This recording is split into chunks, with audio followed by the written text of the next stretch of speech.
Alors, nous avons évoqué le monde de demain il y a quelques instants. Je voudrais qu'on en parle avec la crypto-monnaie, Thierry.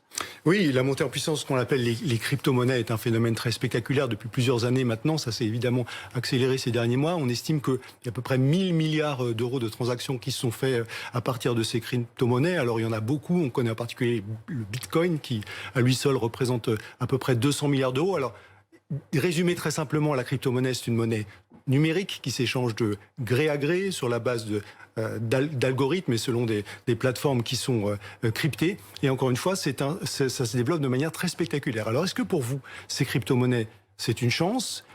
C'est un danger pour l'économie mondiale, c'est un danger pour son système financier, c'est un danger pour les grandes monnaies, y compris l'euro.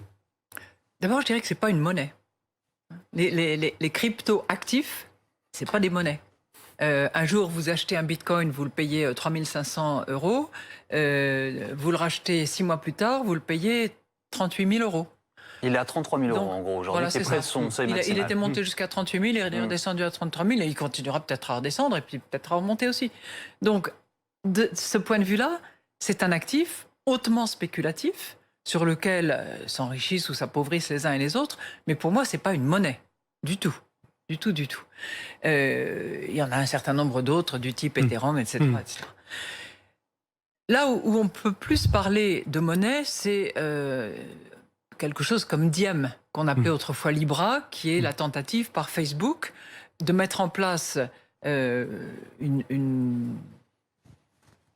élément d'échange, appelons ça comme ça, qui s'appelait Libra, qui s'appellera Diem demain, et qui s'échangerait pour $1 ou 1 euro. Alors 1 euro, non, parce que nous, on n'est pas d'accord.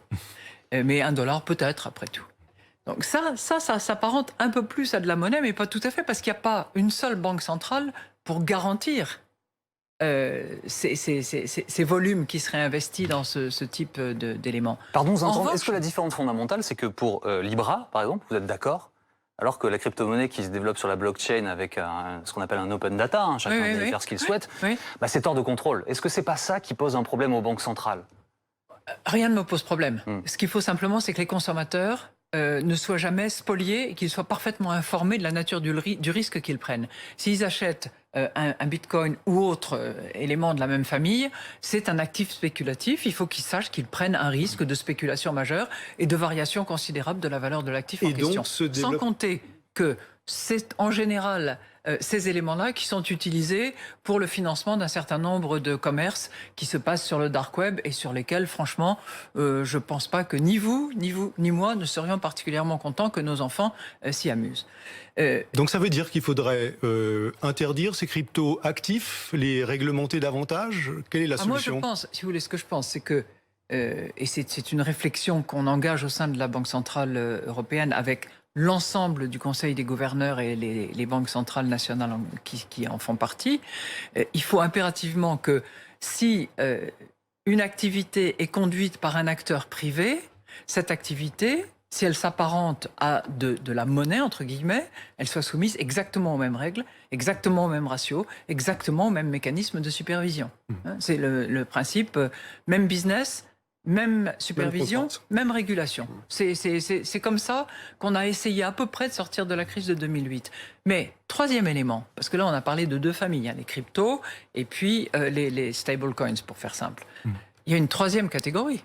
Ce sont les monnaies digitales banque centrale. Voilà. Et vous appelez à la mise en place d'un euro numérique. Absolument, absolument. C'est-à-dire, qu'est-ce que ça veut dire concrètement pour ceux qui nous regardent, un euro numérique ? Pour ceux qui nous regardent, c'est un peu comme si c'est la même valeur qu'un billet de banque. C'est-à-dire que vous avez un billet de 20 €, et bien vous pouvez très bien avoir 20 € sous forme numérique et que vous pouvez faire circuler entre votre banque, les commerçants, etc. Est-ce que ça n'est pas déjà le cas ? Pardon de la naïveté de ma question, mais lorsque je paie avec ça, je vois pas mon billet. Ça dépend qui est votre... Je vais le garder pour moi. C'est bon, c'est déjà dématérialisé, quoi. Mais je suis pas sûr que l'outil, la technologie qui soutienne votre mécanisme de paiement soit totalement garantie par la Banque Centrale Européenne.